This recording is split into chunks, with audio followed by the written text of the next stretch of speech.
আলাইকুম ওয়া রাহমাতুল্লাহ। ঈদ মোবারক। দেরিতে হলো আসলে আমাদের এই আয়োজনটা একটু দেরিতে হলো, আমরা ঈদের একটা আমেজকে একটু ধরে রাখলাম এরকম মনে হচ্ছে। তো ঈদের অনুষ্ঠান যেমন বাংলাদেশের টিভিগুলোতে যেভাবে 7 দিন 8 দিন চলে এরকম হয়ে গেছে না, যাক আলহামদুলিল্লাহ।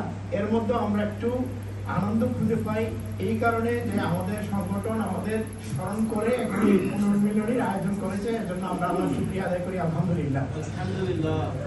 সম্মানিত দিনী ভাইরা, আমরা আসলে মেহমানের কাছ থেকে মূল কথা শিখবো। আমি শুধু একটা শব্দ আপনাদের সাথে শেয়ার করি, শেষ করব। আল্লাহ তাআলা বলছেন যে এই যে পুনর্মিলন, ঈদের পরে আবার মিলন হওয়া মানে একত্রিত হওয়া, এই কথাটা আল্লাহ সূরা ইনশিকাকে বলছেন যে ইয়া আইয়ুহাল ইনসান ইন্নাকা কাদিহুন ইলা রাব্বিকা কাদহান ফামুলাকি, যে তোমরা হে মানুষ, তোমরা কঠোর পরিশ্রম করতে করতে আবার আল্লাহর সাথে তোমাদের পুনর্মিলন হবে। এরপরে এখানে কয়েকটা আয়াতের দিকে যদি আপনারা দৃষ্টি দেন, দেখবেন যে আল্লাহ বলছেন যে ফাআম্মা মান উতিয়া কিতাবাহু বিয়ামিনি, যদি আমাদের ডান হাতে আমলনামা আসে তাহলে আমরা সেদিন জান্নাতে যাব, আমরা অনেক খুশি হব। আমরা অনেক খুশি হব। পক্ষান্তরে আরেকটা দিক বলা হয়েছে,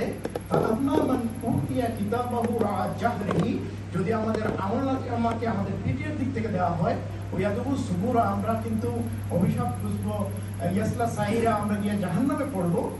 এরপরে একটা কারণ আল্লাহ বলছেন, সে এটা কি কারণে হবে,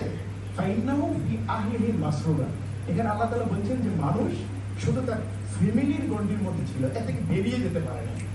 এই কথাটা কেন আমি শেয়ার করলাম, ঈদ পুনর্মিলনী যেহেতু, আমাদের একটু জিনিস খেয়াল করতে হবে। আল্লাহ তাআলা যারা আমরা ডানপন্থী হবো, আমাদের আমলনামা ডান হাতে আসবে, তাদের জন্যই আসলে এই পুনর্মিলনটা আনন্দের হবে।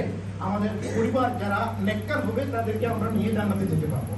আর যদি পক্ষান্তরে আমাদের আমলনামা বাম হাতে আসে, পিঠের দিক থেকে আসে, তাহলে আমরা নিজেই ধ্বংস কামনা করবো, জাহান্নামে গিয়ে পতিত হবো।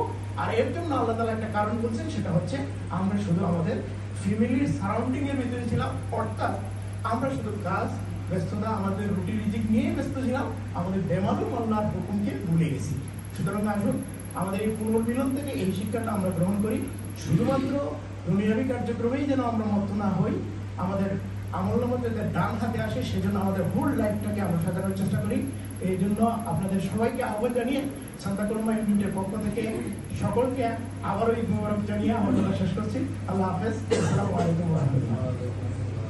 আলহামদুলিল্লাহ।